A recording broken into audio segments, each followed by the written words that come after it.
The thoughts, views, and opinions shared on the Flow Show No Filter. Let's go. The thoughts, views, and opinions shared on the Flow Show No Filter are for educational and entertainment purposes only. I am not a professional. I am just good.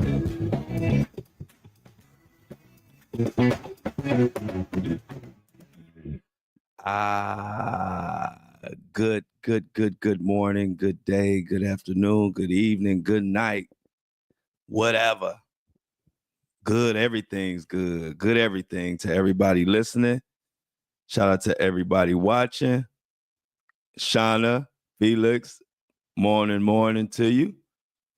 We got a lot to talk about today. If y'all don't know, we had the verdict of the year so far. It's the short year, it's 2025, but we have the verdict for ASAP Rocky's case came in. If you're living under a rock, you might not know.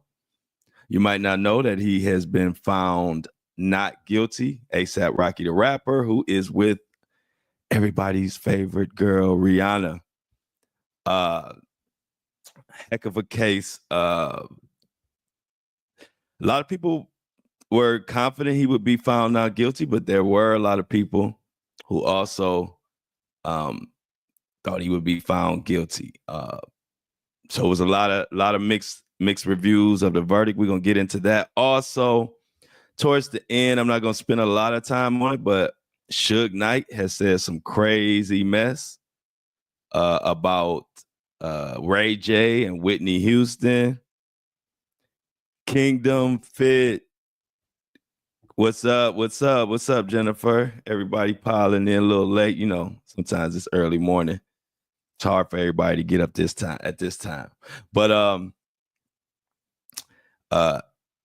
ASAP Rocky, we gonna talk about that, but we'll get into what Suge Knight said about Ray J and Snoop. He said some craziness. I don't know if Suge Knight just in prison, feeling like he just want to say anything that comes to his mind, or do these recent statements have validity? Because they are crazy. ASAP Rocky, the rapper, the entertainer, the brand, the man behind Rihanna, or on the side of Rihanna, however you want to look at it. It was definitely a lot on the line. He had an altercation, and let me tell you something about this case. Is truly be careful who you befriend. And even if you grow up with them, or even if you met them in high school, or even if y'all were young, you always got to pay attention, man. You just never know someone's intent. And I can give you an example of that, a real quick example. A lot of y'all know I was signed to Floyd Mayweather as a younger gentleman. I bust my butt. I had mixtapes going on. I was rapping, and I had mixtapes going throughout the Midwest. I basically just did it. I was working on my own. I was the manager. I was the rapper. I was everything. I get signed to Floyd. Floyd Mayweather, the boxer, signs me and flies me out to Vegas. And then I'm living in Vegas. Floyd gave me jewelry, stuff like that. You know, all the rapper kit. Back in my era, it was like you got a chain and some money, and now you was a rapper. Well, anyway, I'm from a small town. I'm from Cleveland, you know, where a lot of people don't even leave Cleveland. So after I got signed, I came back home. I was probably out in Vegas. After I set up my residence, I came back home for like a month. Floyd gave me some time just to get back and see my family because I had been gone so long. Long story short, I'm running around. I'm so happy to tell all my friends who I thought were friends and tell them all about, what's been going on, this and that. I was trying to share my world with everybody. And there came a time when I was at home and my own friends were trying to rob me. Yep. My own friends were trying to rob me, and I only was told because one of my real friends was around and heard and told me. And it's crazy because it wasn't the shock that somebody was trying to rob me. It wasn't even that really like tore me up inside. It was more hurtful. It was like, I didn't even think about the robbery part. It was just like, so-and-so would try to rob me like this. I thought that was my boy. And so ever since that happened, I've been distant from people. Unless I really know you or if you really been supporting me. Other than that, after that incident, I was really turned off about how, like trusting people, because you just never know what somebody's thinking. And I've always been a solid dude. I've never, even at the height of my career, I've always maintained exactly the person you hear on this mic is just who I am 24/7. Love me or hate me, I've been this way my whole life. So because I was signed with Floyd Mayweather and all that, it didn't go to my head. I still had goals bigger than that. So I didn't think I made it or anything. And that's what saved me, because the people that didn't want to see me get robbed was like, Flo is just so cool. Why would, I can't let him get robbed. And that saved me. Now I'm telling you that because ASAP Rocky, the star witness who tried to sink him, was a friend, a quote unquote friend. And like high school friends. And it really hit me because I've been there. Now, of course, I don't have to tell you, I'm nowhere near the rapper ASAP Rocky, never near that big or anything of that nature, but the fundamentals still apply. When you make it out of the hood or you make it out of your city, there are a lot of people who didn't make it out who want to take that away from you.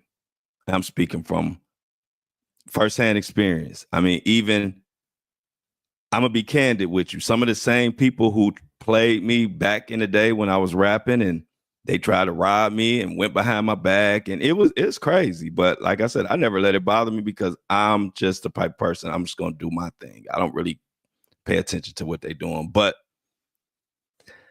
go off the radar from Floyd, and I come full circle, and then my social media influencer and all that just takes off out of nowhere. And do you believe that some of those same people who played me during my rapping days, they had the nerve to been trying to reach out to me while all this going on? Of course, I ain't answer, but I'm like, I've been through that already. This is like God gave me a second chance to take the test over. You know how you was in class and you might have bombed the test, and for some reason you get a lucky break and that teacher says you get a chance to take it over. And now when you take it over, you fly through it, you get an A on it because you know all the answers, you know what you did before and what was wrong. So this time around, I don't have survivor's guilt or survivor's remorse or whatever they call it when you feel guilty for making it. Now I bust my butt by myself, and y'all listening and y'all in the chat and YouTube and all my supporters, y'all help me get here. Y'all are my family. And then I can count on one hand my immediate family, and that includes my son. And I don't even tell you the rest of them. My mom and my daddy and so on and so on. But you can't reach out to me now. Like I already learned that before. No, if you weren't talking to me during the grind, during the hard times. Don't call me when you see me on TMZ. Don't call me when you see millions and millions of views. I'm not answering the phone. And if you're listening to this podcast, then you obviously could co-sign and confirm that I'm not lying, because you probably listening to this podcast right now like, yeah, he didn't answer my call. I'm not doing that. And it's no hard feelings. But this ASAP Rocky situation is a big reason. So let's get into it. This case really touched me because, like I said, I've been there where the closest people to you will do some shit, excuse my language, do some stuff, because they told me to start watching my language. I'm gonna try to watch it a little bit. But they told me to do that ASAP Rocky, that the person next to you is often the one who will do you worse. So let's get into this. Let me break down. So what happened in the ASAP Rocky case? In November 2021, rapper ASAP Rocky, whose real name is Rakim Myers, was involved in an altercation in Hollywood. Now, this altercation took place with his former friend and ASAP member, Terrell ASAP Relly. Now, ASAP Relly alleged that during the confrontation, Rocky pointed a semi-automatic weapon and fired it at him, one of which grazed his knuckles. And so that's what he says. Now, after this incident, Rocky was subsequently arrested and charged with 2 felony counts. Now,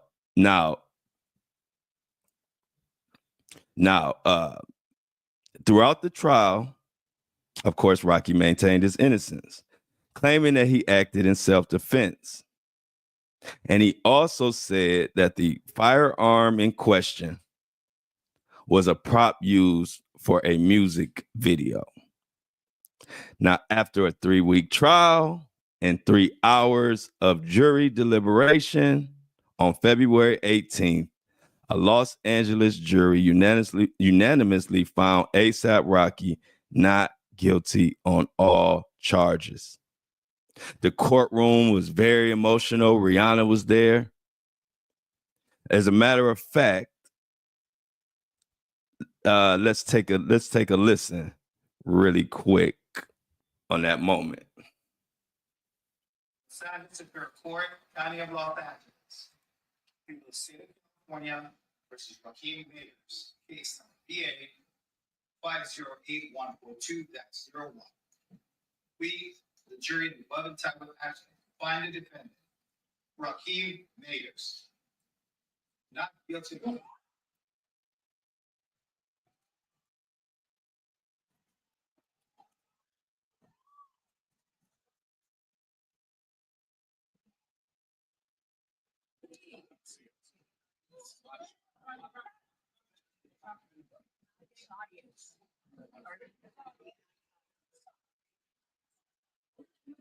all of that.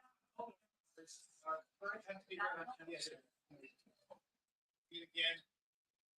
Above entitled action, find the defendant, Rakim Mayers, not guilty. Not guilty, not guilty, not guilty. It was a moment. He actually dove over I don't even know what you call it, the little court fence. I don't know what you call a little gate thing, but he was so happy he dove over that right into Rihanna's lap. And I can't blame him. Y'all, the ASAP Rocky was looking at 24 years if convicted. And to make that gamble even crazier is that they offered him, I put it up on here so I have to make sure I give you the exact, I don't want to be off. Before the trial, prosecutors offered ASAP Rocky a plea deal that included 180 days, which is basically 6 months, in jail, 3 years probation, and other minor conditions in exchange for him pleading guilty to one of two of those charges. ASAP Rocky declined that offer, opting to proceed to trial, and you know the outcome. So and I'm gonna be honest with y'all, and I'm probably wrong, and there's probably people that'll disagree and whatever. I'm gonna just be honest. I would have took the plea. I would have been scared to go to trial with the way stuff goes in some of these cases. But shout out to ASAP Rocky for having the balls to do that, because if I'm gambling 24 years and they offering me 6 months, I might have to take the 6 months. But I'm glad he did what he did. Shout out to him, and much credit to him. I'm just being honest about me. I would have been like, you know what? Let me just take this for sure 6 months before they try to play me. So anyway, let's get into it a little bit. So what were some of the, well, I'll get to some of the jury. I have some comments from the jurors, actually. They actually shed some light on how they came to this decision. So I want to talk about that. But let's talk about how the altercation, like what went on, what happened. Because a lot of people didn't really follow the trial too closely. They kind of saw the clips, but a lot of people don't even know what the heck was going on. So this is what happened. So the altercation between ASAP Rocky and ASAP Relly was happened November 6, 2021. The two had arranged to meet near Selma and Vista Avenue, Delmar Avenues, to discuss like some financial issues. There were some money issues, situations where they were in disagreement, basically. Now, during this meeting, they got to arguing. And one thing led to another. And Rocky was accused of pointing a firearm at ASAP Rocky and firing shots.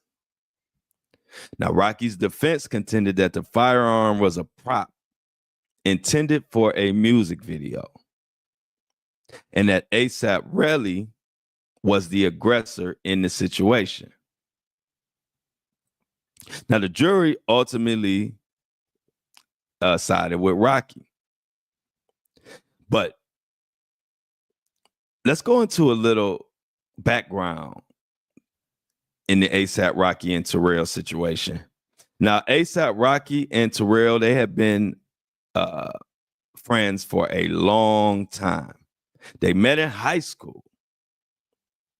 And their early friendship, even ASAP Rocky said that they were like brothers. They saw each other every day. But according to ASAP Rocky, as Rocky gained fame, he became more distant, leading to feelings of abandonment among other ASAP mob members. Now, right there, let's stop right there.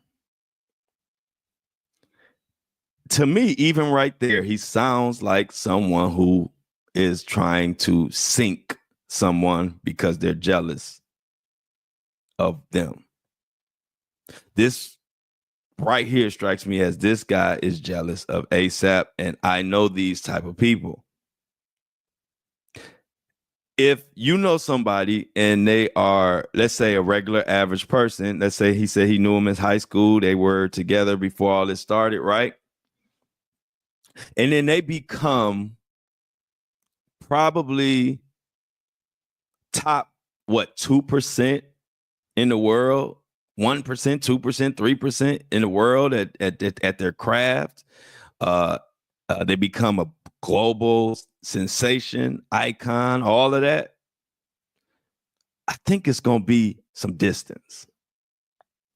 I think that's going to drive some distance between you guys. You can't, as much as people want to say it, you can't go from the regular person like everybody else and then blow up into a mega global superstar and think that person is not going to naturally have some type of distance from you. That's ludicrous. And so these statements right here already let me know this person has some jealousy and has some motive. Because at the end of the day, I don't care what went on. ASAP Rocky is a man, and ASAP Relly is a man. And if ASAP Rocky is distancing or you feeling distant, then go about your business, ASAP Relly. You got the same 24 hours in a day that ASAP Rocky do. See, the difference between a person like me and a person like ASAP Relly, you get distant on me, then I'm going to keep doing me. I'm not going to be running behind you crying, wondering why you distant or talking about I'm feeling abandonment. Like, come on. We all grown here. ASAP Rocky trying to start a wife, a family, a wife, a family. He trying to push his brand forward. He's trying to do whatever he got to do for his family, his kids, and his woman or wife and all of that. And you worrying about how much of a distance he's creating because now he's not the same as when we started. And like I said, I don't even care who don't agree because I've lived this, and this really strikes a nerve because I've seen this, I've experienced this type of stuff. So during the trial, there were some things in ASAP Relly's testimony and in his case that gave a lot of people cause to pause.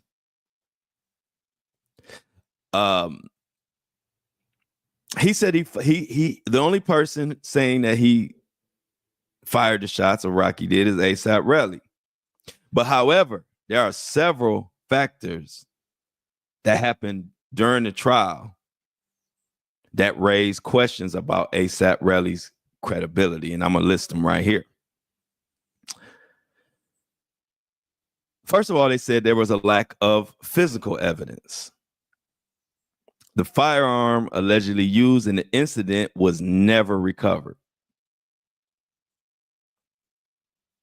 Additionally, no shell casings were found at the scene, and the 9mm casings Efron, which is ASAP Relly, later provided lacked fingerprints.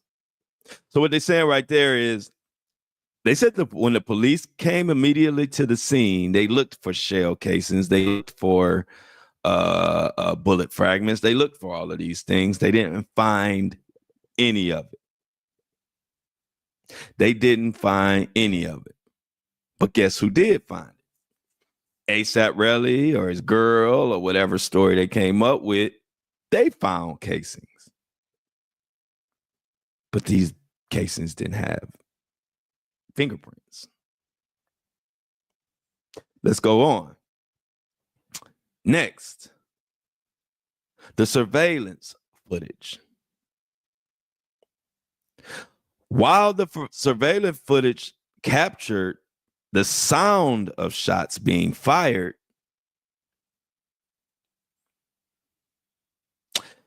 it did not conclusively show Rocky with a firearm, leading to doubts in the prosecution's narrative. Now, they had some blown up images that they saw something in the back pocket and certain things, but nothing was conclusive or nothing was clear. You got to remember, we talking about beyond a reasonable doubt to convict. And so the defense's argued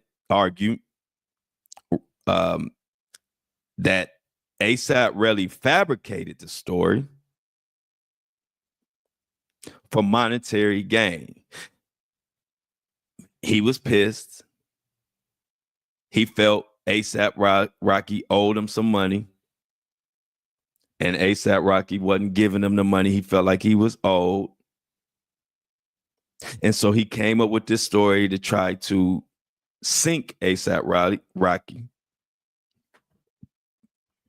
And basically, the defense called it an extortion attempt.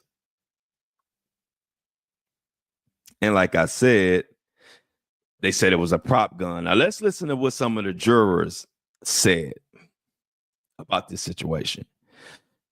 Here's a quote from one juror. Now, this is why, like I said, now I say all that. And the reason why I would have took the plea, because I still feel like ASAP Rocky should be counting his lucky stars, because you never know which way these things can go. And when you listen to what some of these jurors said, you really realize he was lucky, or he knows somebody that knows somebody.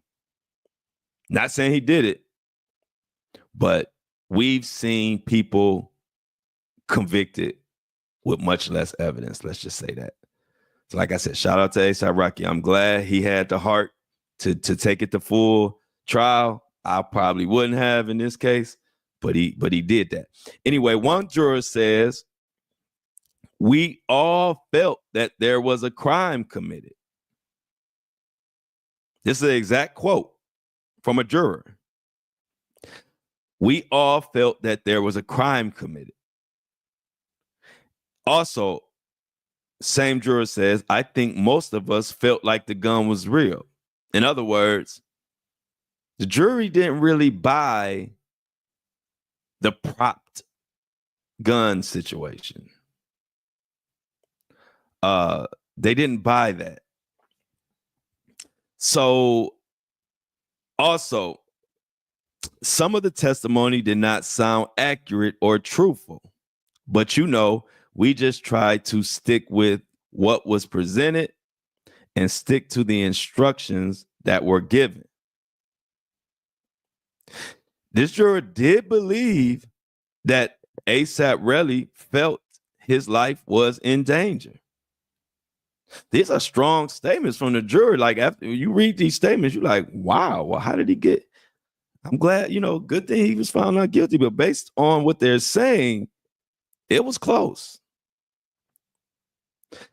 This juror also goes on to say, I hope that in the future, Mr. Mayers, which is ASAP Rocky, really thinks about his actions before he is upset with someone, because he does have a lot to lose. He's lucky at this point we don't have enough evidence to hand down a conviction. Now, to me, it sounds like this thing was closer than I thought it would have been, and much closer than most people thought it would be. So that's what you hear that from the juror. And it's like, you know what? He was lucky. And one thing that people are throwing around, and I'm not an expert on the Tory Lanez and Megan Thee Stallion case. I wasn't following cases at that time, not hard. I wasn't even doing like celebrity cases. I was more focused on like local cases. So when the Meg and Tory situation was going on, I'll be the first one to tell you, I'm not an expert on that case. I didn't do any deep dives or anything.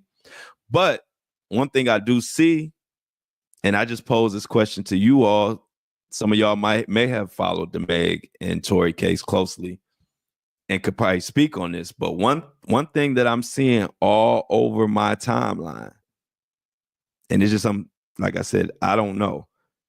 But many people are saying in that same courtroom, allegedly this was the same courtroom that Tory was in, many people are saying they did have evidence showing that ASAP had a firearm.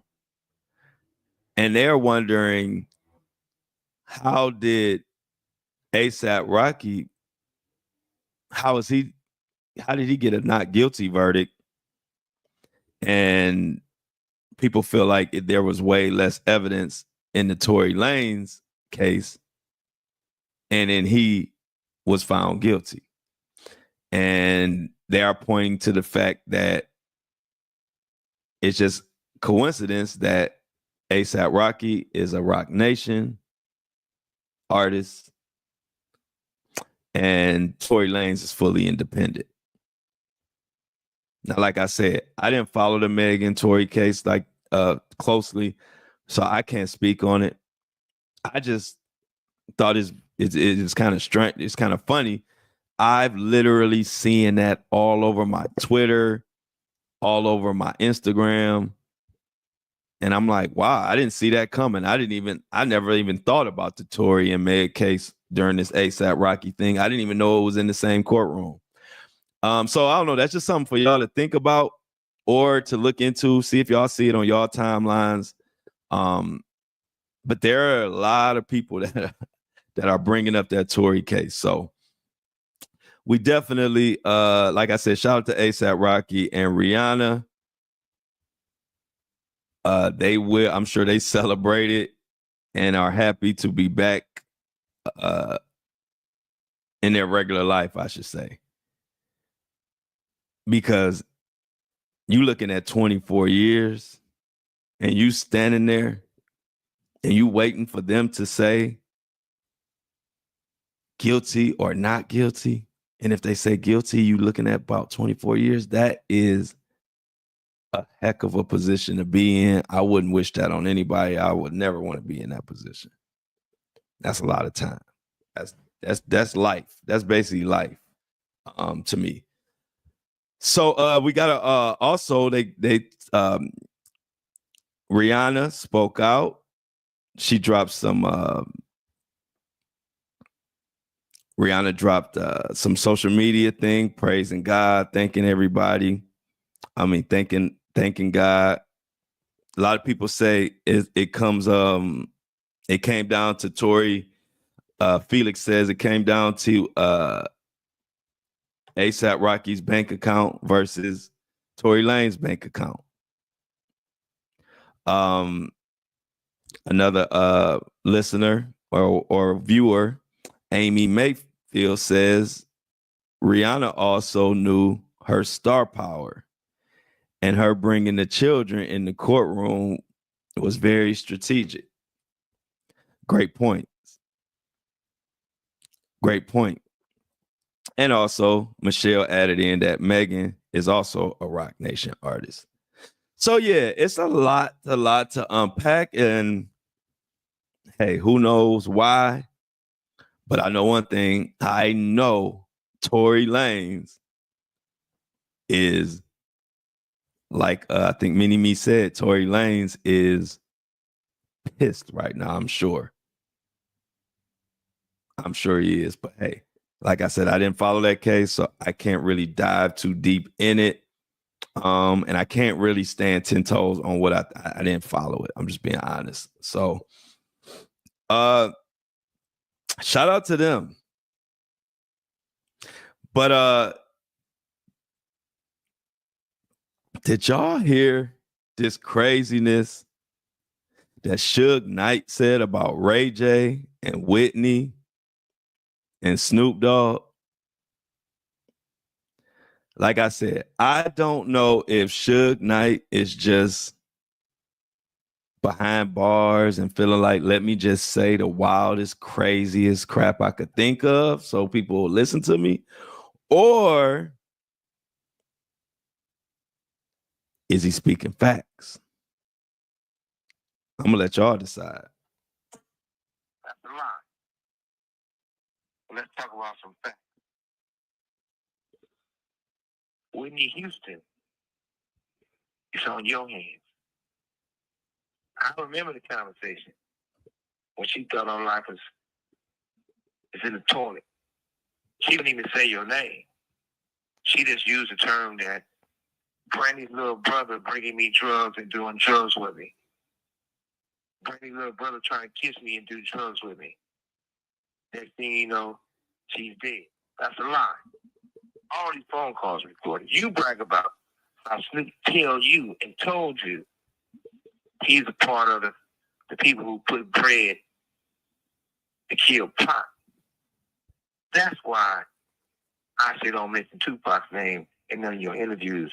You fuck with the motherfucker Snoop who said he had something to do with it. So Snoop was involved in killing all these phone calls recorded. You brag about how Snoop tell you an all-time artist. You was involved in killing female folk. So if you couldn't hear it clearly, it's that jail phone stuff is a little hard to hear, but I'm gonna tell you. So basically, Suge Knight is claiming that Ray J was involved in Whitney Houston's death, and also that Snoop Dogg was also involved in Tupac's death. So let's break that down for a second. Let's get into it. Y'all know, if y'all been following these cases, or the Whitney story or Tupac's death, you've heard some of this stuff. I'm sure you guys have heard the many people saying Ray J has something to do with Whitney. I don't know, but I have been one of the people asking out loud when Ray J's trying to talk about all this Diddy stuff and all this, I don't know who. 1 minute sound like he's standing up for Diddy. Next minute sound like he taking a dump on Diddy and the rest of the Hollywood. So I don't really know. I don't even know how to take Ray J. But I've had one question for Ray J, and that's just been, we just want to know from you what happened to Whitney Houston. We don't really want to hear about freak offs and all this other stuff. The number one question that the world has for Ray J is what happened to Whitney. People just feel like he should know. And so Suge Knight kind of confirmed or co-signed the story that we have been hearing, that Ray J was the one supplying her with the DURUGS rugs. And many believe he was put up to do something. I can't confirm it, but these are stories that have been going around the campfire for a long time. Also, the Snoop Dogg conspiracy theory. A lot of people have said over the years that Snoop Dogg was moving weird during the Tupac situation. Many people have often felt that Snoop had a jealousy for Tupac. Many people felt like Snoop needed Tupac out of the way to have that top spot. Now, this is just what's been in the streets, if you got your ear to the streets. So now for Suge Knight to say that, this is about to spark more rumors, more eyes are going to be on Snoop now. Ray J, maybe not. I don't know. Like I said, Suge Knight, many people will say like, well, a lot of this stuff, why is he just not saying it now? Suge Knight, if you knew Ray J had something to do with Whitney, you gonna just wait till now to say it? This is what people are asking. Suge Knight, if you knew Tupac or Snoop, if Ray J told you that Snoop told him, because this is what Suge Knight is saying. Suge Knight is saying that Ray J told him that Snoop told Ray J that he had something to do with that. Now, when I think about this, I'm like, would Snoop Dogg tell Ray J something like that? Maybe he would, maybe he wouldn't. I don't know. But I do know Suge Knight is not the first person to say that Snoop Dogg has something to do with Tupac's murder. So we got plenty of comments on that. People saying different things. People saying, I believe Ray J was the runner for Whitney. And possibly, now this is me talking. The commenter said they believe Ray J was the runner and had the connection. Now, what I'm thinking is,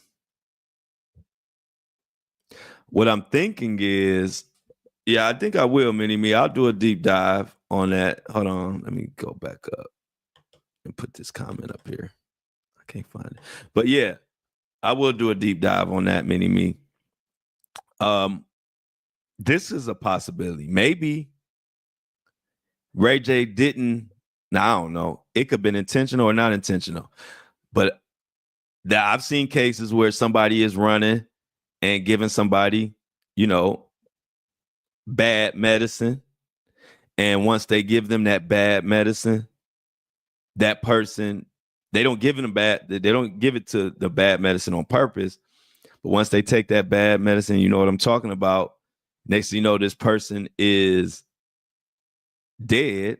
And so now they're like, well, I could be conspiracy for killing this person. So we need to make this thing look like it was an accident. That could have happened. It could have been an intentional thing sent down from Clive, the big bad wolf. A lot of people feel like Clive had reasons or motive.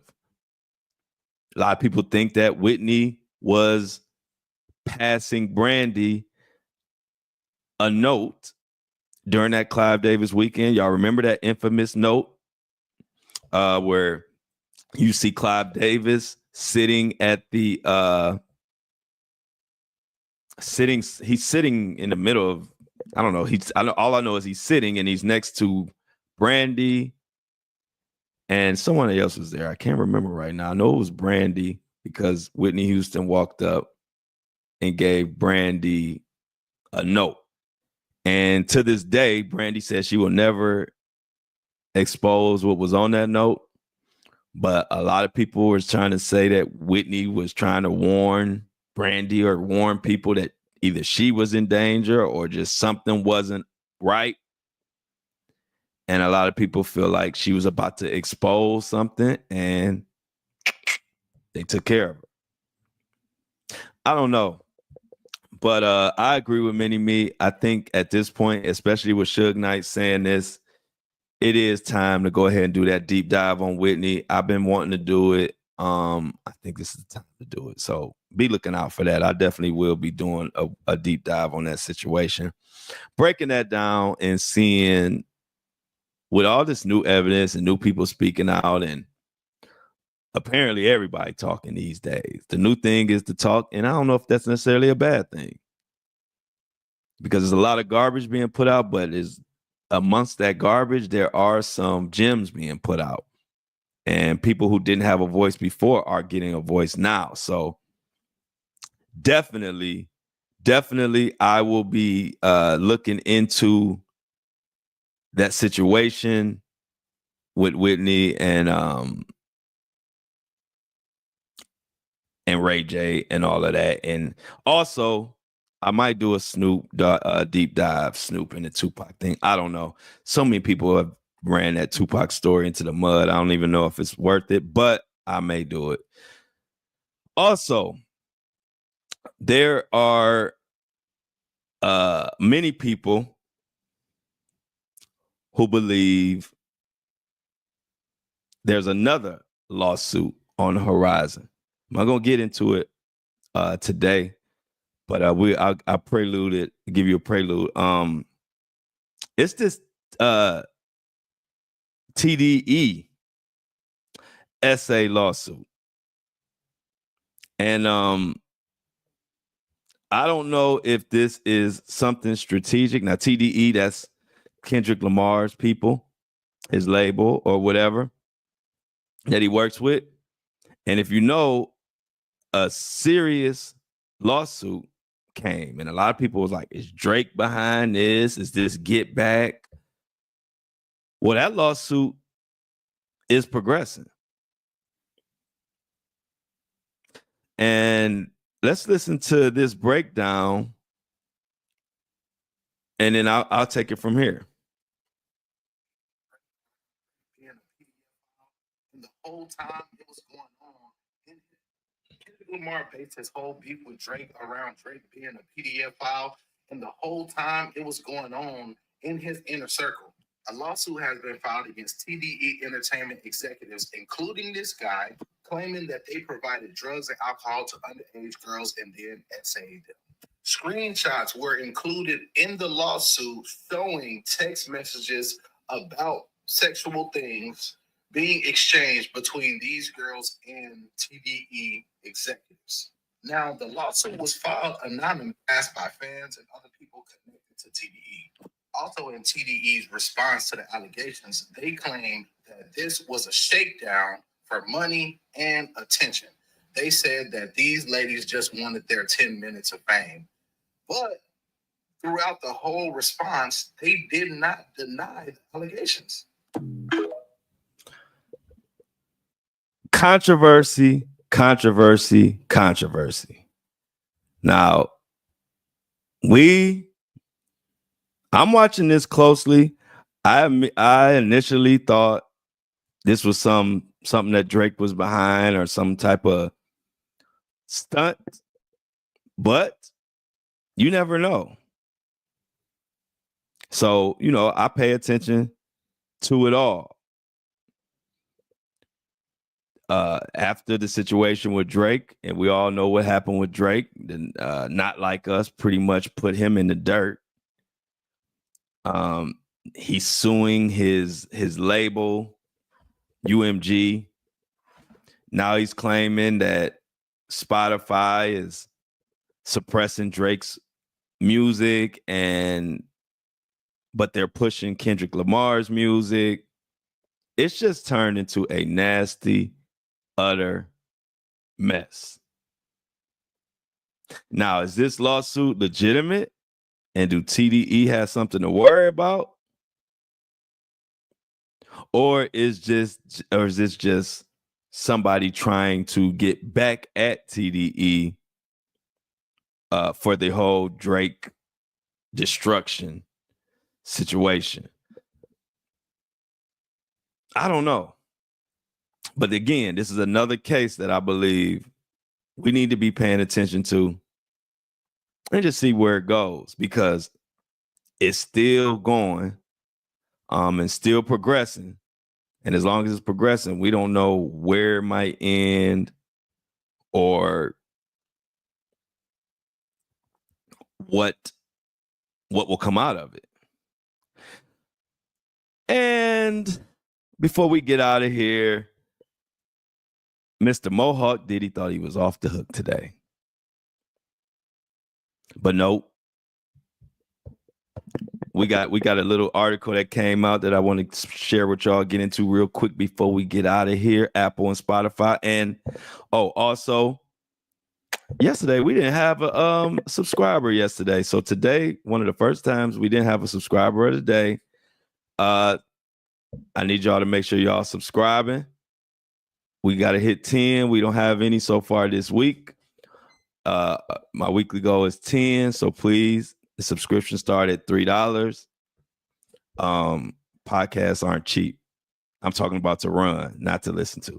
So if you can help me out by subscribing, the minimum donation is $3. I would greatly appreciate it. Keep the lights on, because I told y'all if I have to take corporate dollars and then they're going to tell me what I can say, I won't do a podcast. I'm not going to do a podcast and if I'm not able to talk about what needs to be talked about and what we want to talk about. And how do we keep that going? By subscribing. So if you could, I would appreciate anybody who can subscribe.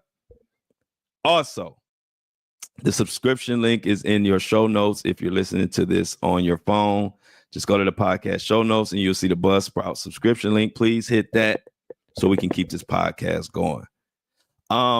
Also, always feel free to join us live for the Flow Show No Filter live at 7:30 a.m. Eastern Standard Time, or catch us on the lunch show at noon Eastern Standard Time. It's a ball. You're going to love the crew. We have a good time. I mean, it's not like having a studio audience. And a lot of the people who have came from the audio podcast and came and kicked it with us in the live chat and during the live. And don't be nervous. Like, if you can come watch it live, you don't even have to come in the chat. We won't even know you there. You could just watch from a distance. But everybody who comes to the show and watches it live enjoys the live broadcast. So you all are more than welcome to come. Now, before we get out of here, did y'all see this article? This is by Scarlett O'Toole. This is about your boy, the Diddy Monster. And the headline reads, P. Diddy branded as a quote-unquote predator by his ex-assistant who alleges rapper did whatever he wanted. This is from one of his workers, has just spoke out, and they did a piece on him. And he quotes, his name is Pines, and he worked for Diddy from 2019 and 2021. We talked about him before, and he was one of the ones who helped organize the wild parties. He says, and I quote, "He got me. It was a circus. He did whatever he wanted, and we were just disposable." He further claimed that he was a pred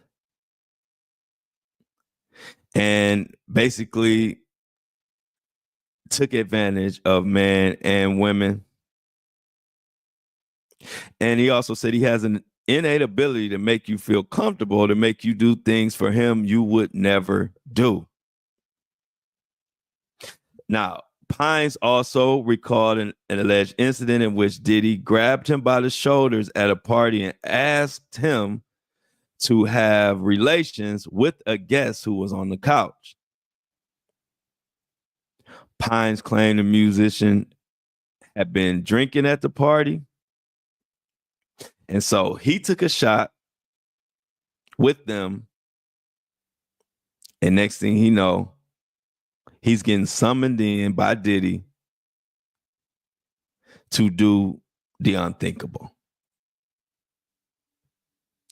He alleged this was the time, we didn't go into detail. I brought this up before from the Fall of Diddy documentary, but we didn't go into detail about the fact that he alleged that Diddy said, "Prove your loyalty to me, King." And then that's when Pines claimed that Diddy grabbed him by the shoulders and massaged him and told him to do what he wanted him to do. He said he felt like it was something like a coach telling a player to get in the game. He said Combs handed him a rubber and pushed him to the young lady on the couch. He said it felt like it was all just a game to Diddy.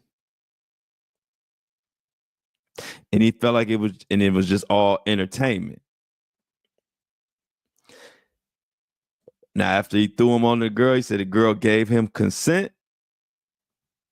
And I'm talking about the assistant was given consent.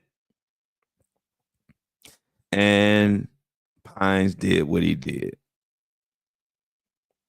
Of course, Diddy said this is not true. And so this is legal team.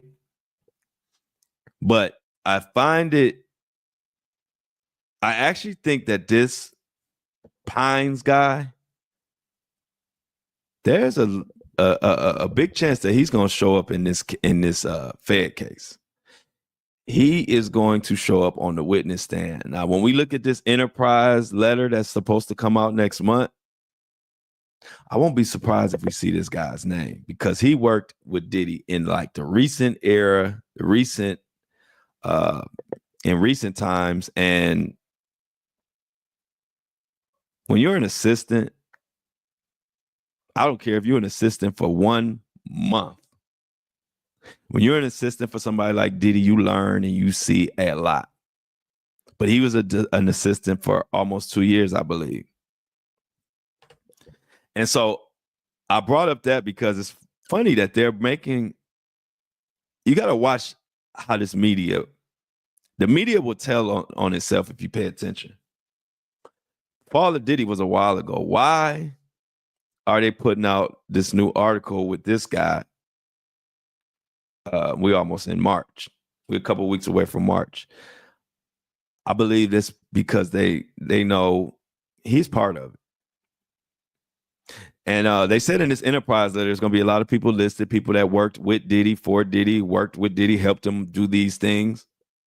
And everybody who was involved said that they are willing to testify against Diddy.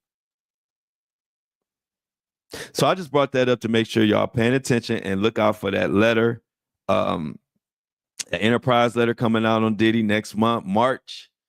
The dates have been getting so messed up, y'all, but the dates that I heard, March 7th, March 17th, those are the 2 dates I'm hearing. So pay attention to those dates. When I get a solid date, which I'm thinking March 17th is the more solid date, but when I have a solid date, I will let you know.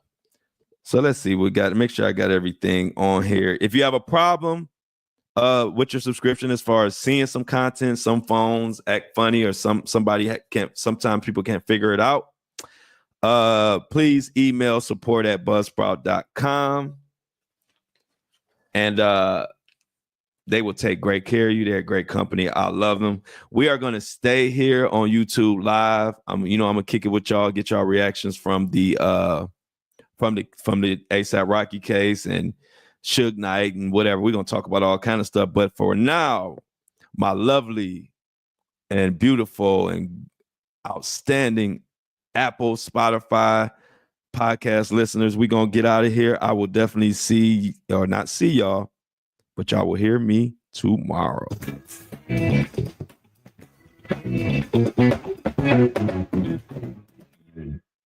As always, I love y'all, and I'm out.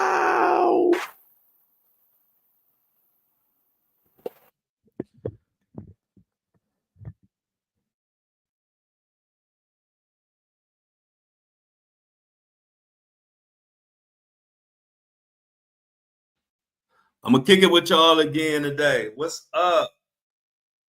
All right, y'all. What's up? I like that. Anybody heard from Foxworth Bentley?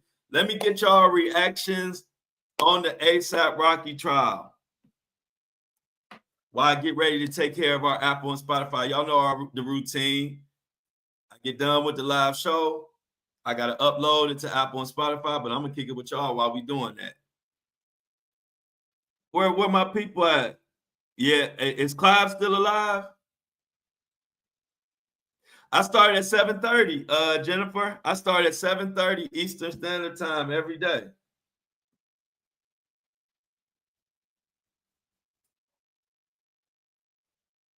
It's getting crazy, y'all. I'm telling y'all. 2025 is crazy. So yeah, Felicia Bosworth. Yeah, I'm happy for ASAP. Oh, that was a restream, Jennifer. Jennifer, that was a restream. You know, like reruns. That was a rerun that was running early this morning. Oh, Shauna, go out. Go ahead, Shauna. We know we're gonna be waiting on you. Enjoy your day, Shauna, and I'll see you at lunchtime. Good morning, Felicia. Good to see you. Good to see you. Good morning. Good morning. I'm so glad that y'all at the Breakfast Crew. The Breakfast Crew is in full effect. Let me get Apple and Spotify together. Stay safe, Shauna. What do y'all think about? What y'all think about what y'all think about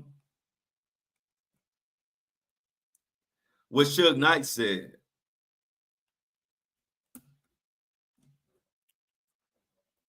Y'all think people about to start talking about that Whitney and Ray J stuff again?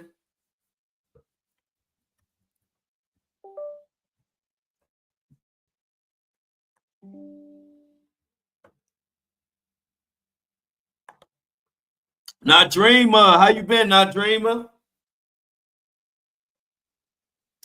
Yeah, that note, something about that note, y'all. That note that Whitney passed to Brandy, it's something to that. It's something to that. I'm about to load this. I'm about to give y'all our theme song, and I'm about to load this real quick. Load this to.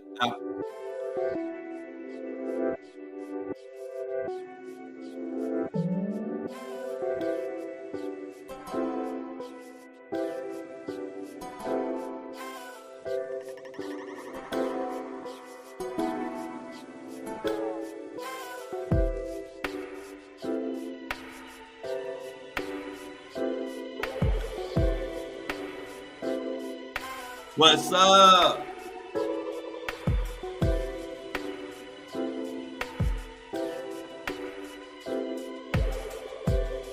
Always. What's up, Sybil? Sybil, I'm glad you joined the Breakfast Crew. We are growing. I love to see y'all. Amy, Michelle, Lauren, Felix. Y'all know Nadrima in the building, Jennifer. If I missed you, you say something because I ain't see your comment. Mini Me always in the building. I appreciate you.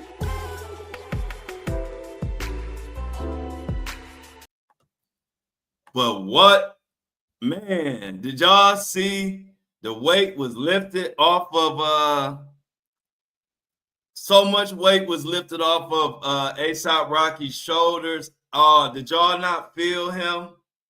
Oh yeah, Ray J scared, Lauren. Ray J scared. Suge Knight, like, you know what? I'm tired of being the only one in prison. Suge Knight, like, I'm tired of being the only one in prison. He trying to sink the rest of the guys.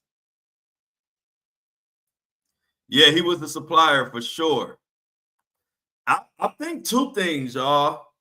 I think it's two options. I'm gonna give y'all what my two options are. It's possible that it was intentional and Ray J got paid money to do what he did. I don't know. I'm just throwing scenarios out there, right?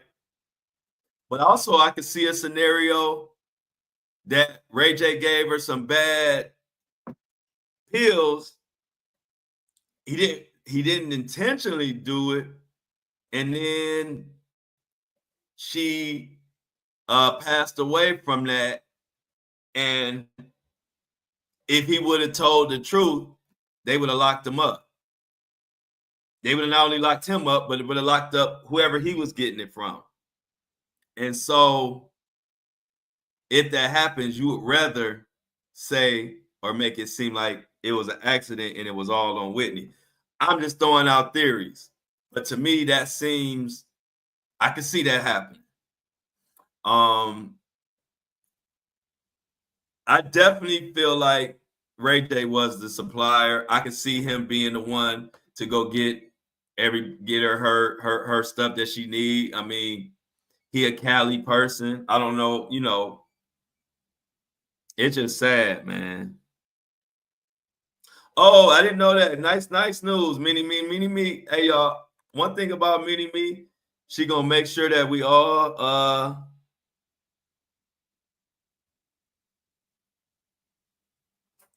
what you talking about, Nadrima? Nadrima said she willing to throw extra in cash app. She'll throw that to us. What you want me to throw to y'all?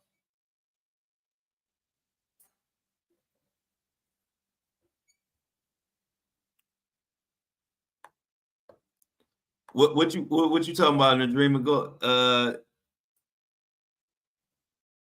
Oh yeah, I'm glad Mini Me brought that up. I wanted to definitely talk about that at lunch, but we could talk about that a little bit now. Are you talking about Mini Me? Are you talking about when Ray J said? When Usher said that when they asked him, "Has he ever been kissed?" When did he have his first kiss? And he was like, "Are you talking about a kiss that I wanted or something like that?" And basically, he was implying that he had been kissed by someone and he didn't want to be kissed. Is that what you're talking about, Mini Me? Oh, I need to put that on my you know what? That's a good idea, Jennifer, because I need to put that on my thing. Y'all know I'll be slipping. I gotta put my let me see if I can do it on here. Oh yeah, okay. Let me do this right now. I have to put that in my ticker thing. Boom, boom, boom, boom, boom.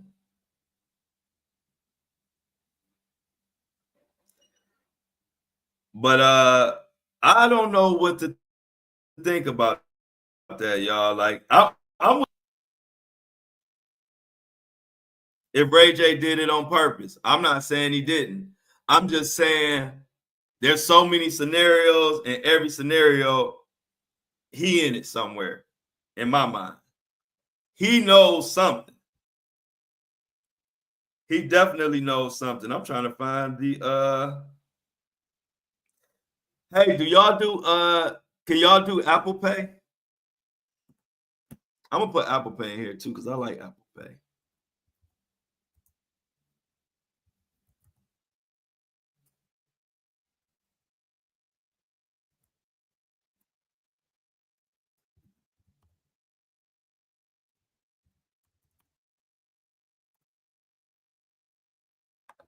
I gotta do the Cash App, but yeah, I definitely it's foul.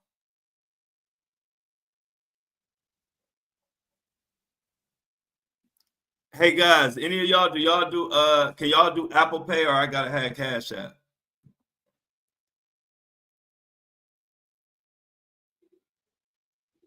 Because I'm trying to find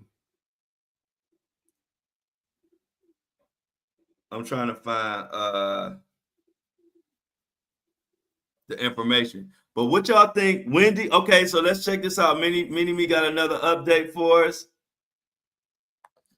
Check this out. Breaking news from Mini Me. Wendy Williams was transferred to the memory unit. I did see that, of her assisted living facility after allegedly getting drunk at the facility's restaurant, according to a new report. Wait, hold on. They put her in another. She in a memory unit now? Okay, well, yeah, I got my Apple Pay on there, Lauren. Okay, so look, that's my Apple Pay, I think. Yeah.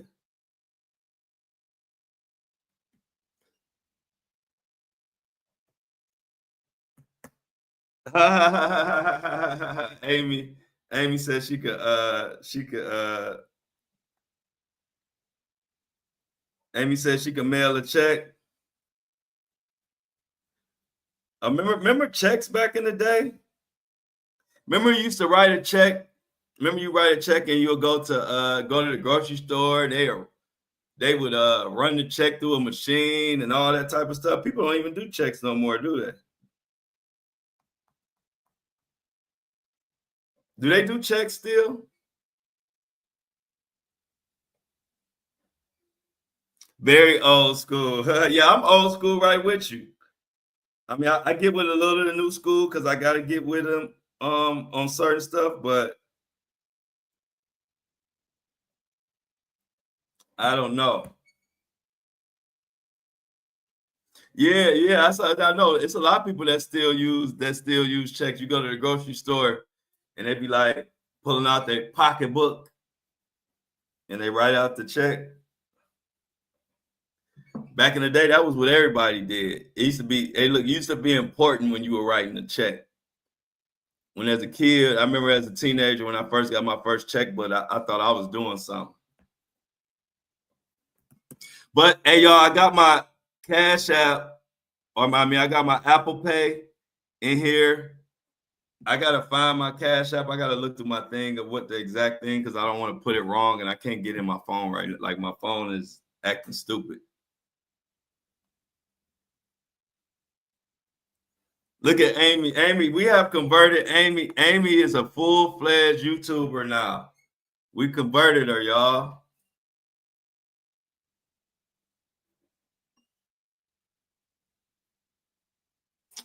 Okay, so yeah, I'm gonna get Cash App. So I'm gonna do Cash App and Apple Pay. I put my Cash App in the thing.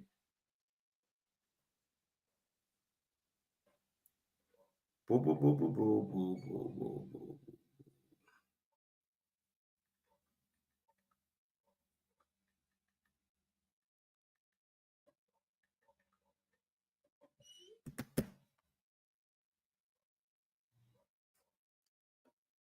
Yeah, get Amy. Everybody gotta get Amy together. What Mini Me, what else happened?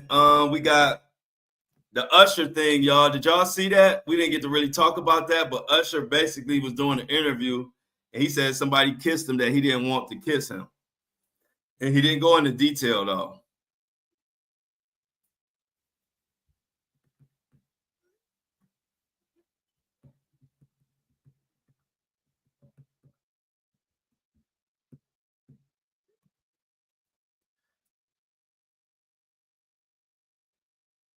Oh, okay. When TMZ, okay, that's why I was confused. All right, thanks, Michelle, for clearing that up.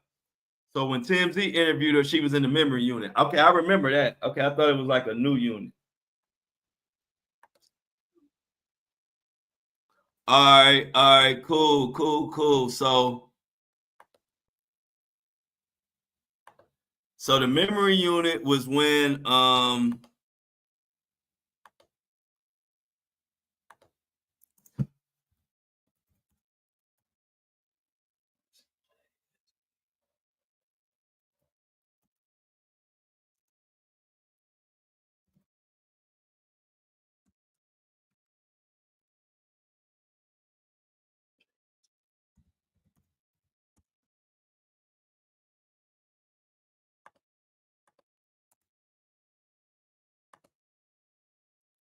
we got it. All right, y'all, we all set. Y'all get me together. That's what I told y'all. Y'all be having me right. I got my Apple Pay up there now. I got my Cash App on there now. Y'all want to give me some lunch so I can have a good lunch? If I don't get nothing in my Cash App or my Apple Pay, I'm gonna get some McDonald's. But if y'all give me some Apple Pay and Cash App, I'm gonna get Cheesecake Factory. So we shall see what I'm gonna eat for lunch today. Let's see if y'all gonna look out for me. I got my Cash App and my Apple Pay up there. What y'all gonna do for your boy Flo? Am I gonna eat ramen noodles or Benihana today? We'll see. But anyway, that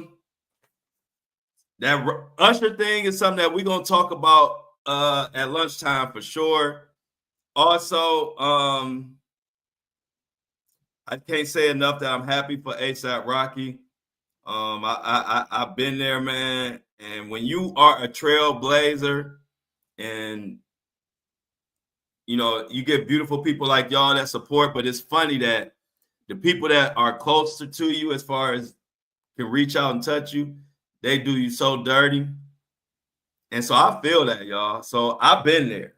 Like I said, I've always made my own way. So I never could understand people that try to ride your coattail and then at the same time they really want to be you, replace you, and hate on you.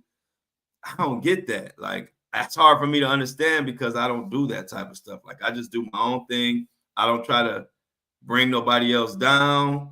I don't try to use nobody for any reason.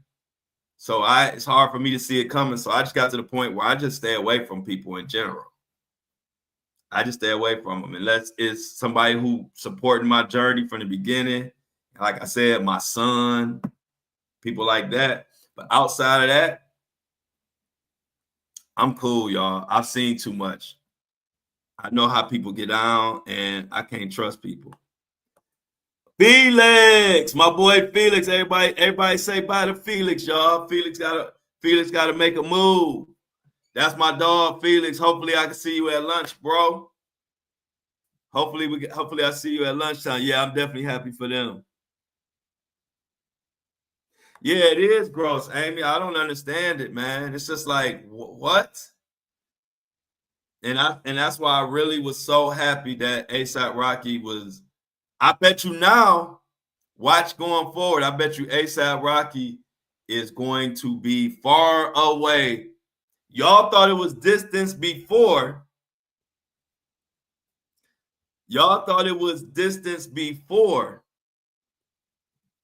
Wait until y'all see the distance that ASAP Rocky gonna put between him and a lot of them guys now.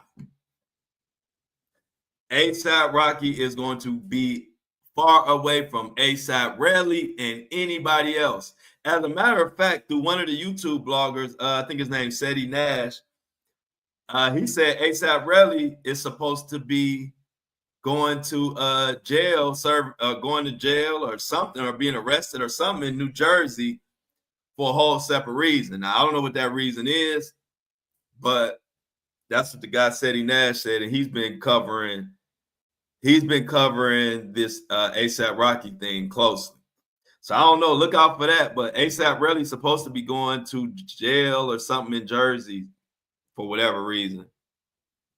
ASAP in Barbados. So also ASAP Rocky is in Barbados now, y'all. Are you serious, Mini Me, that Rihanna and Rocky are making a gospel album? Is that serious, or are you being funny?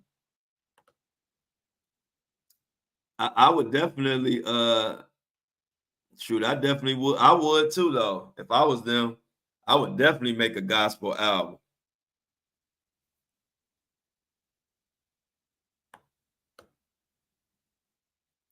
Yeah. Yeah, really, somehow he gonna end up going to jail. See, that's how karma do you. That's why it don't pay to try to be spiteful to people, man. Like I say, that's why I didn't stay up under Floyd Mayweather. No disrespect, but I'm not the type of person that's just gonna hang along on somebody's coattail. Much respect to him and anybody else. I just don't do that. So ASAP Rocky, I don't understand those type of people. Like, you mad at this man? Go put the work in. Like I tell people that try to jump on board of what I'm doing, go put the work in.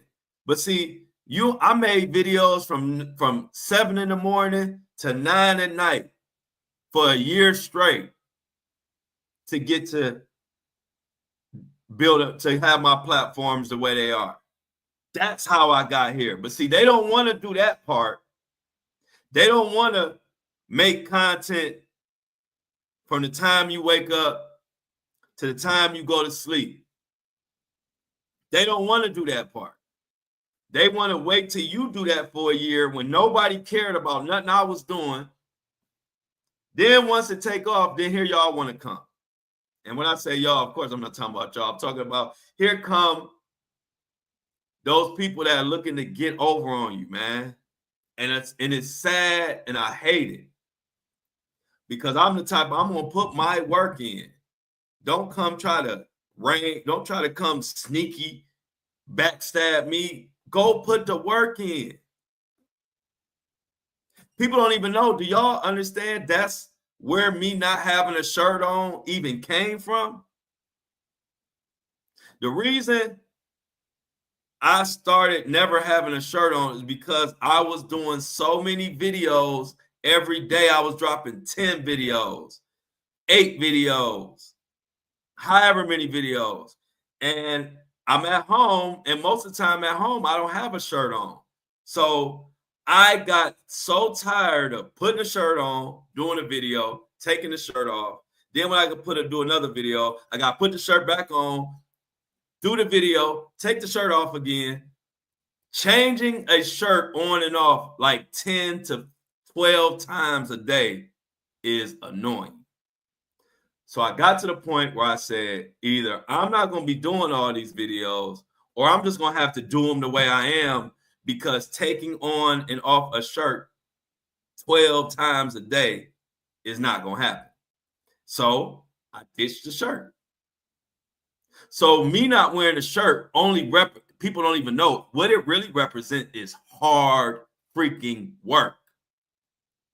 It represents that I did so many videos a day for a year straight that taking on and off a shirt was not even possible. And so that's where the no shirt even came from. A lot of people don't even know that. It's because I was making so many videos and working so hard, putting on and taking off a shirt on and off, that just wasn't happening. And so I just stuck with it. I said, okay, now I can just turn on, make videos, whatever in the state that I'm in, boom. And once I did that, stuff started really going, because I took that annoying part out of it. It's like, why I gotta have a shirt on? Everybody seen shoulders before.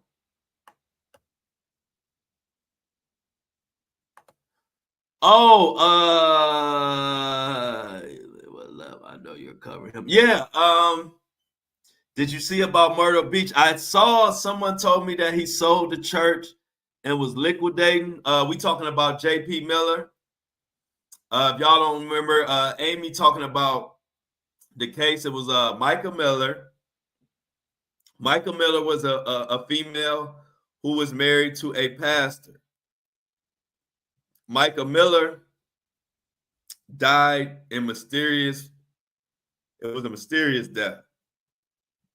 She allegedly, according to police, I should say, she unalived herself with a firearm that she supposed to did herself, and she drove out to a far location and did it in the middle of a lake or water, a body of water. And it was so much that didn't make sense. It was people following her. We see it on surveillance.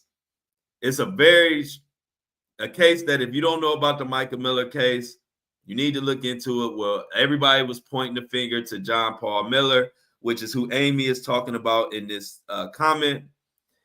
And John Paul Miller was never arrested or charged. As far as the police, he is innocent, but a lot of people in the public feel differently. Actually, it was a big case, and I was the first person who received an interview, who was asked to do the interview on John Paul Miller. That was one of my big, if you want to say, big breaks. But it was one of the things that propelled me on this journey, because News Nation, CNN, all the big outlets wanted to interview John Paul Miller, and him and his team reached out to me to do the interview. And it was real crazy, because I had been calling out John Paul Miller for months. And then I was like, he needs to be investigated. Something don't seem right. And then he picked me to do the interview, the first interview that he did publicly. And as a matter of fact, after my interview, then he did News Nation, then he did all these other ones. And after all that was said and done, he sent me a message and said my interview was by far the best. And if I ever wanted to interview him again, just hit him up.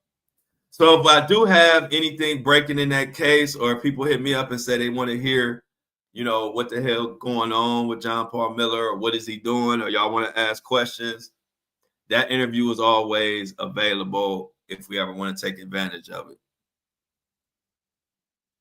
Oh, okay. So you found me on the Michael Miller. Yeah, that was one of my, I would say, the cases that made me, because it's always the work in between that pays dividends. But along that journey, when you do journalism or you cover stories, there are cases that stand out from the rest that kind of bring your following.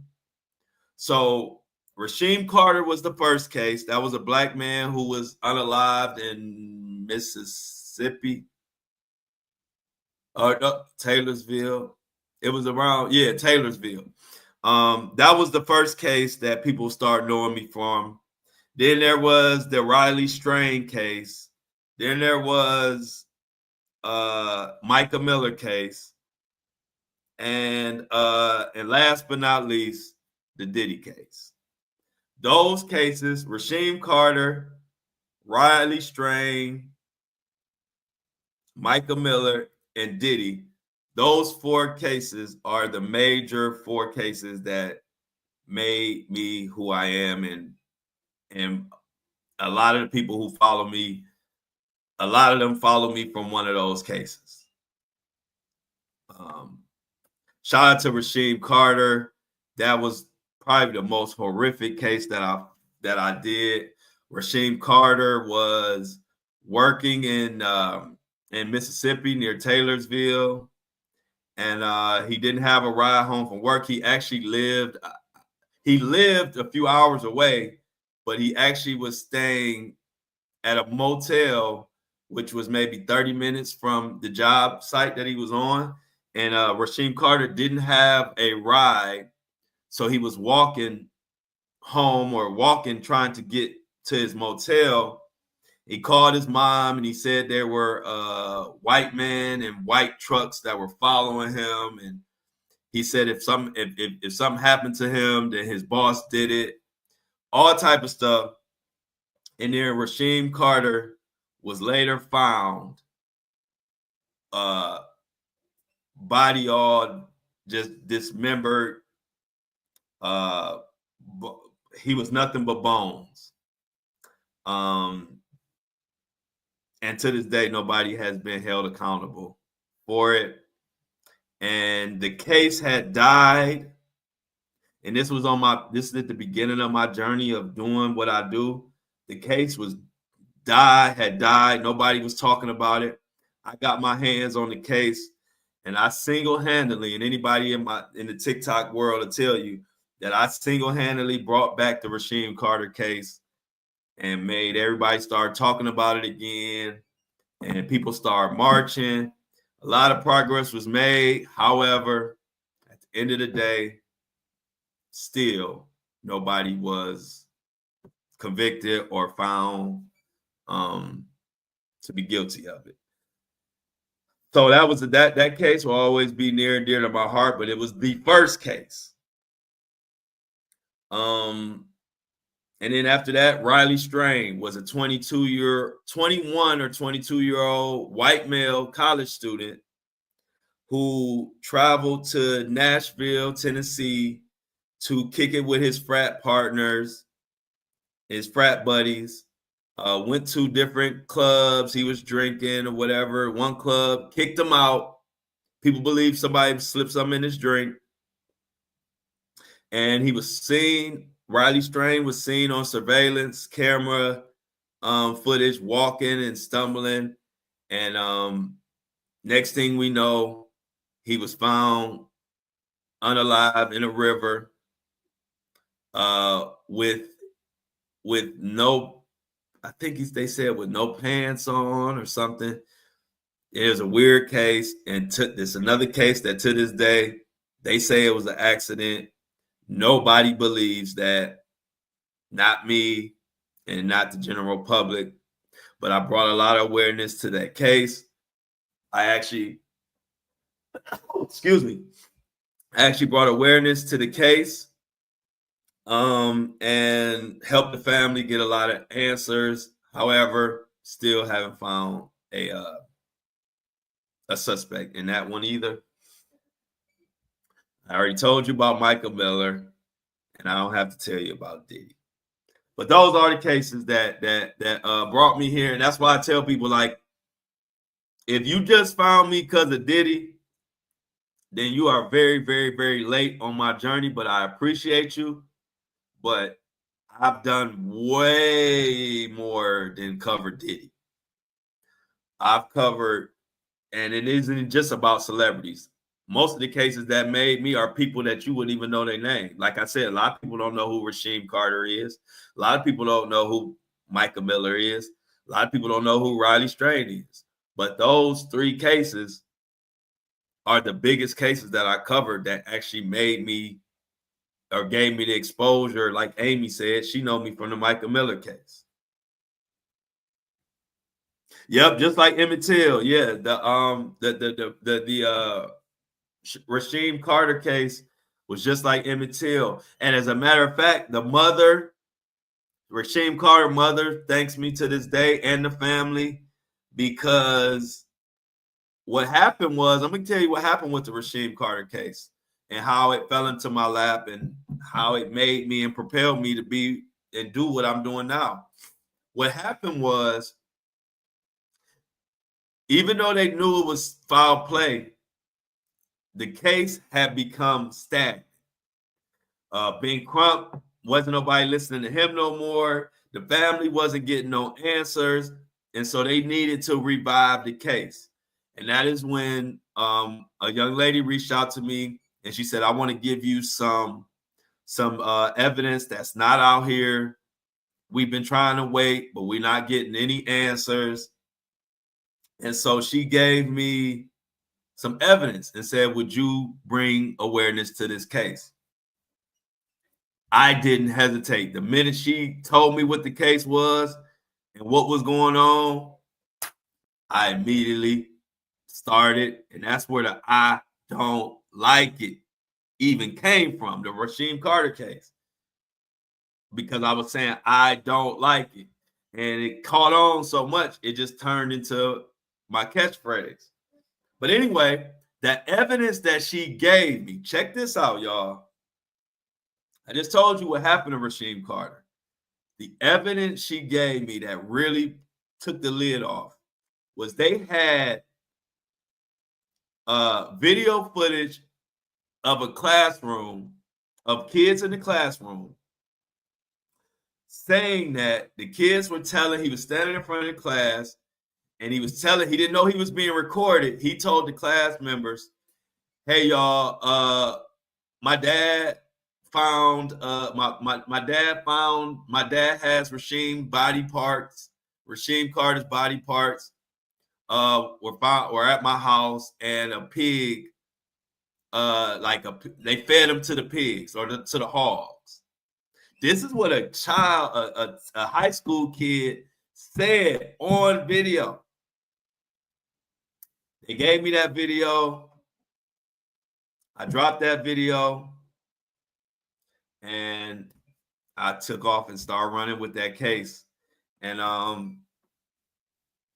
it did a lot. It did a lot. Like I said, I had the whole TikTok talking about the case after nobody was talking about it. And then it started getting more news coverage and people started getting back on board. But before that, the family reached out to me because it had died and nobody was talking about it and they weren't getting any answers.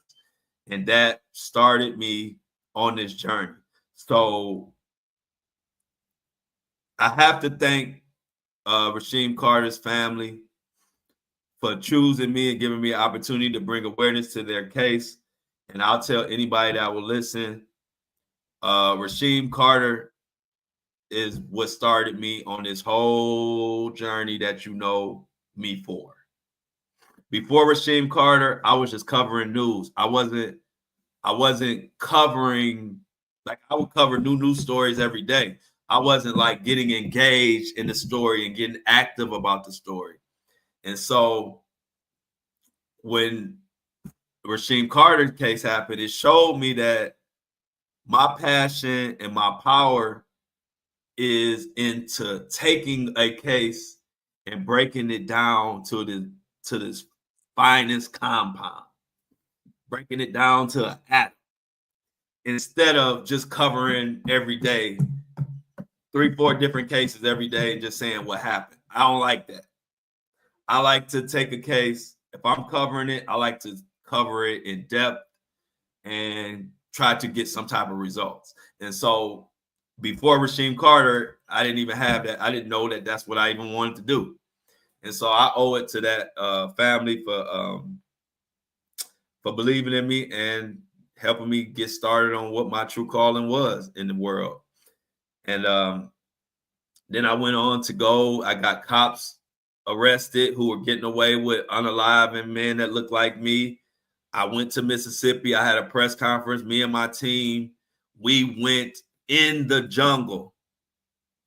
And I ain't proud to say that we didn't have no security now, because now I wouldn't, I'm in a different space now where I wouldn't go to Mississippi and hold a press conference calling out the cops with no security. But this time we went with no security at a press conference, and these Mississippi cops have been getting away with, if you remember the Goon Squad, as they called them, the Goon Squad was like 6 cops that were just unaliving, R-wording, grape, all of that. They were doing all that to men that looked like me, and they were getting away with it for years.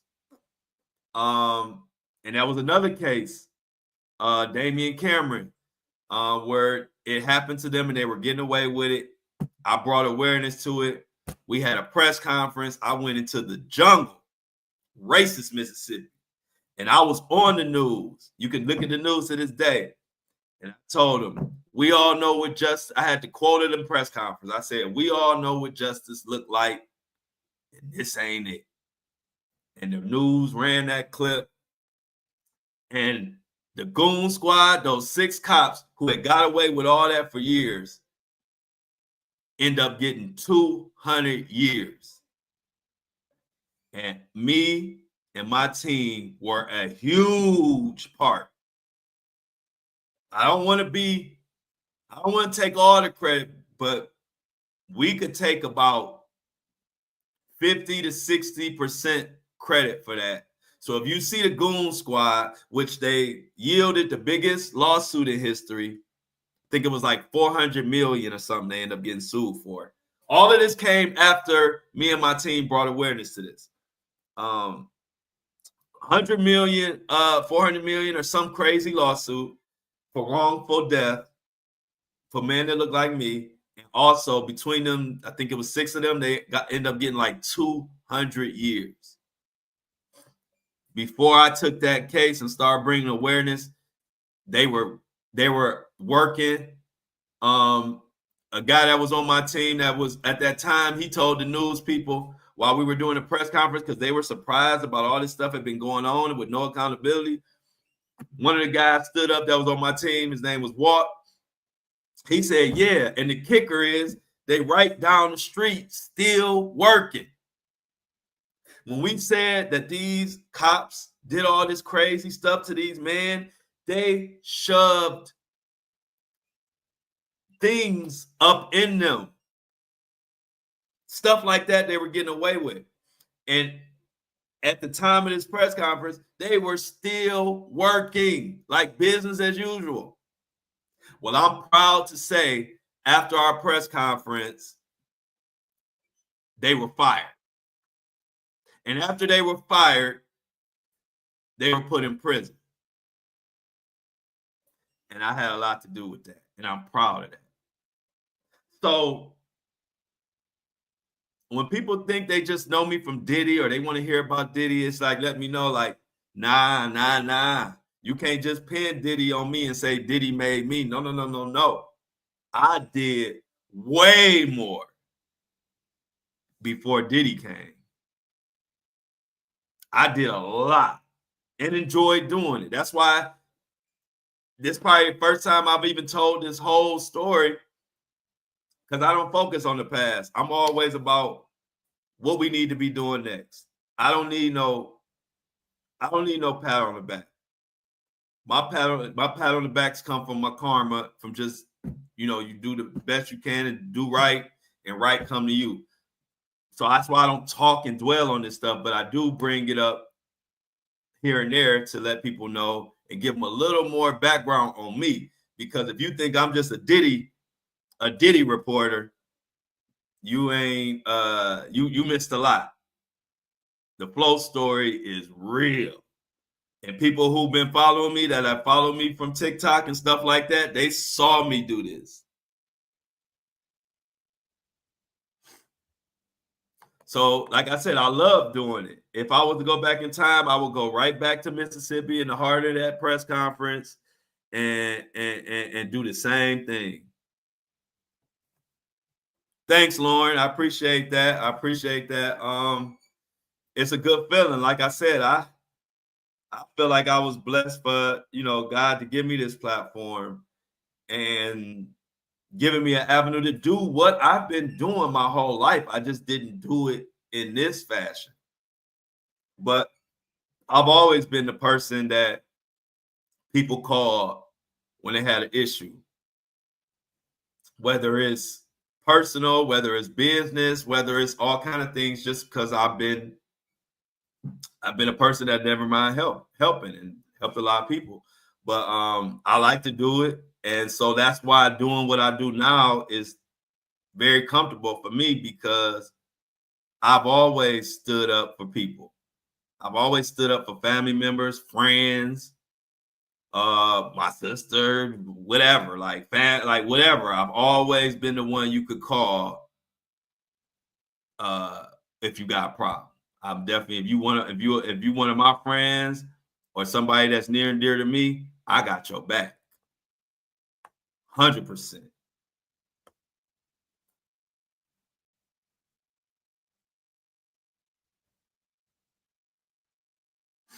Yep. So yeah, y'all, that's the story. That's the story of how all this came to be.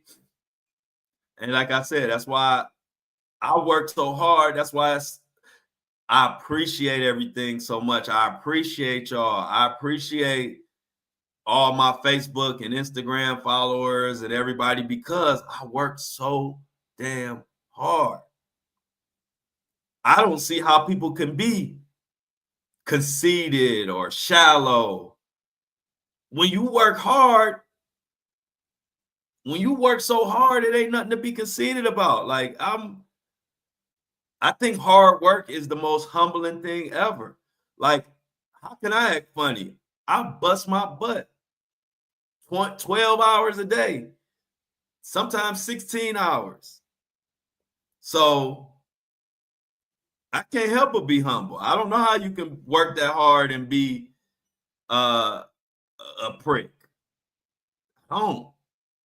So I appreciate y'all too. That's why I love all y'all. I love the community that I built. I got a great community, like great group of people. So that's why when you get those few little haters that come in the comments saying this and that, I'll be like, you too late. I got my village. So I don't care what you say in the comments. You can just keep moving. I got my village. We fine. We meet every day. We talk. We help each other. We laugh. We joke. We get serious. That's the people I care about. I'm not worried about some stranger in the comments who I don't know from a can of paint. I'm just happy you in my comments, because ain't that the goal? So, like I said, and I have poured into my community from the beginning. When the community was 3 people, I poured into those 3 people. When the community grew to 300 people, I poured into those 300 people. When the community grew into 100,000 people, I poured into those 100,000 people. And now that the community is damn near at 500,000, it's the same thing. All I give a F about is my community, because these are the ones who ride with me and I ride for them. Outside of that, I could care less what you say. Like I said, if they don't know that, if I don't care what they say, they should know, because for 2 years they've been asking me why I don't have a shirt on. And as you can see, I still don't have one on. So I'm just unbothered. I want you to do and live your best life, because I'm damn sure gonna live my best life. And me and my crew. The lunch crew, the breakfast crew, and y'all know the third show I'm working on. I'm working on the third show, and it's gonna be called Breakfast for Dinner. But that show ain't gonna be every day. That's gonna be a special show. That's gonna be our late night show. I'm trying to structure it and get it together and figure out how I want to do it. But when I come to y'all at night or in the evening, it's gonna be called Breakfast for Dinner. It's gonna be the Breakfast for Dinner crew. Yes, yes, yes, yes, Lord. Yep, that's yep. I'm glad you checked with me. That's my my guy. He do all my stuff. Basically, like, I don't want to call him an assistant because he like my brother. So I'm gonna just say that's my brother who just helps me out in all of the journey. Jeffrey Jones was around when I first started. I was riding around in his car, and I was nobody online. I was just starting to cover stuff, and I remember I did a little Tom Brady clip that ended up doing like 9 million views. Now this Tom Brady clip was only like 12 seconds long, but it was a good clip, and it was like my first big viral clip. And I remember telling Jeffrey, I said, Jeff, now this is way before anything happened. I said, Jeff, and one day I'm gonna get him on so he can tell y'all. I said, Jeff, I'm about to turn up. I'm about to really do this content stuff. I was like, now this is my first little big viral video, this little Tom Brady clip, but watch. In a minute, I'm about to turn this up. I didn't know it was going to happen the way it happened, to be honest. I just believed in what I was doing. And so Jeff was riding with me then. And to see things now, Jeff is the one who could tell you, and he will co-sign that when nobody knew anything about Flo. Flo was a complete nobody online. I told him I was going to figure out this content creating and work my way to the top of this thing. And I did. But I'm glad, Michelle, thanks for checking, because you always got to check before you send money. Always got to check. So y'all will meet everybody in the breakfast. I mean, in the breakfast crew, y'all will meet Jeff. Jeff is a great guy. And as I continue to blow up and grow up and glow up, Jeff will be the guy that y'all going to see more and more of, because he is the guy I trust. I trust Jeff with everything. And he's just a good old school good dude. You know, it's like old school. When you meet somebody who just solid and just a good person, it's like old school. You know, back in the day, it was all like, I feel like it was a lot of cool, good people. Now, you gotta be very, like, when you run across good people, a good person, you got to cherish them.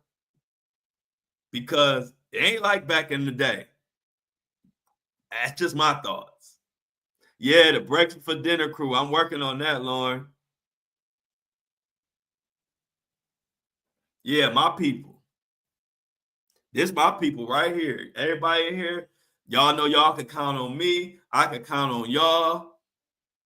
And that's a beautiful thing. I call people like that my people. Yep, I agree with you totally. Y'all my people. And he said, tell Greg to turn his camera on. Y'all tell him. I'll co-sign with y'all, but y'all can tell him. He's shy, but y'all tell him, and I'll co-sign y'all. We're gonna make Greg turn his camera on. So y'all bring it up at lunchtime, and when y'all bring it up, I'm gonna hype it up too. I'm be like, yeah, man, turn your camera on, man. The whole chat wants your camera on, man. And on top of that, Greg, the type of person, he got to get 2 haircuts a week. So he stay ready for the camera. Y'all know me. I'm gonna come over here. I am. Y'all might see me out looking good. Y'all might see me with the rag tied on. I don't give a dang. Exactly. Exactly. Hey, look, he gonna get that honey. We want to see him drink that honey. Yeah, no excuse for G Money.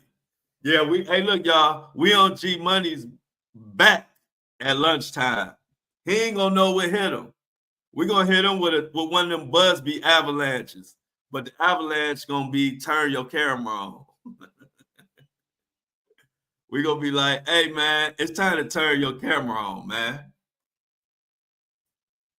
No excuses, man. But no, again, y'all, I don't want to sound too mushy, but love each and every one of y'all.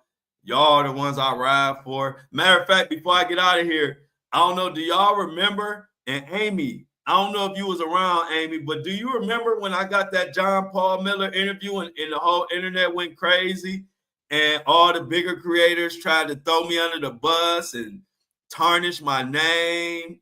And it was crazy. I didn't do anything to anybody in the whole TikTok and Facebook community tried to bring me down because I was picked to do the interview for JP Miller. I don't know if you remember that, Amy, but guess what? This is when I really realized, and I'm gonna tell you this before I get out of here. This is when I realized that the community that I was building, I didn't even know that it was built already. I was so busy grinding and working. Okay, I'm going to tell you. All right, good, Amy. I'm going to break it down to you because Amy don't know. I'm going to tell you the story. I'm not going to be long-winded on this, but this is a good story. This story, okay, so when I got that John Paul Miller interview, that was the first time when I had took that next step, but I didn't know it yet, right?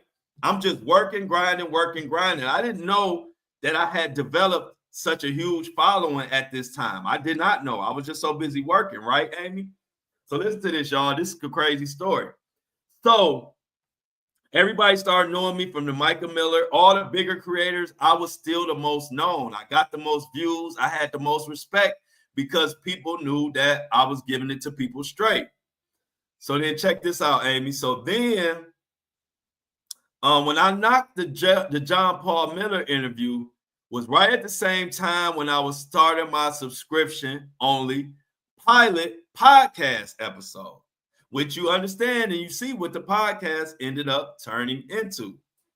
So this was the pilot podcast episode that I was doing before John Paul Miller even came into the picture.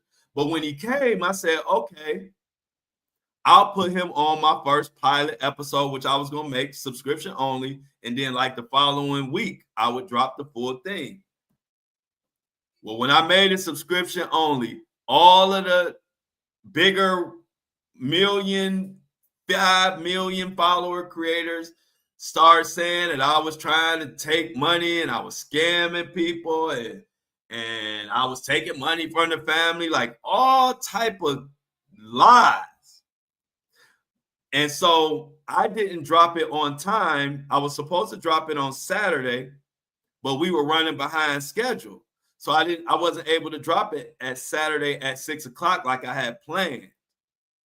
So once it ran over, I'm talking about at like 6:30, 7 p.m. that day, I get hit with a Busby avalanche myself. The whole internet is on top of me now, thinking I'm lying. Big creators are pumping them up. All type of stuff is happening. Meanwhile, I'm working trying to get the podcast episode done. And just like now, I post pretty much every day. So I haven't posted in 2 days. My followers started thinking that something happened to me. They thought John Paul Miller had unalived me. They didn't know what was going on. But let me tell you what happened. This was Sunday. All those big creators and everybody that was hating on me, all my fans and followers and supporters dogged the whole internet.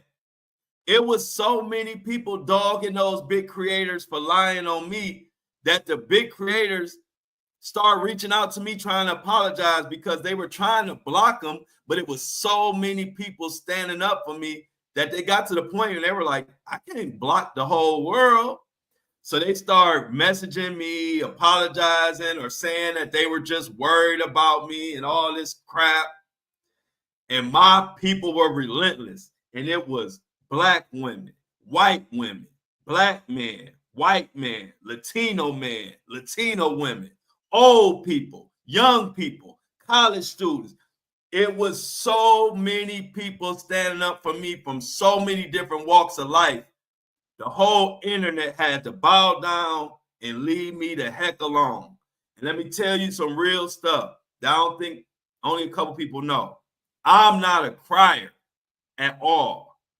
That Monday morning when I woke up and seen how my people represented me and shut down the whole internet for me, a fan base that I didn't even know I had at this time, I shed tears, y'all.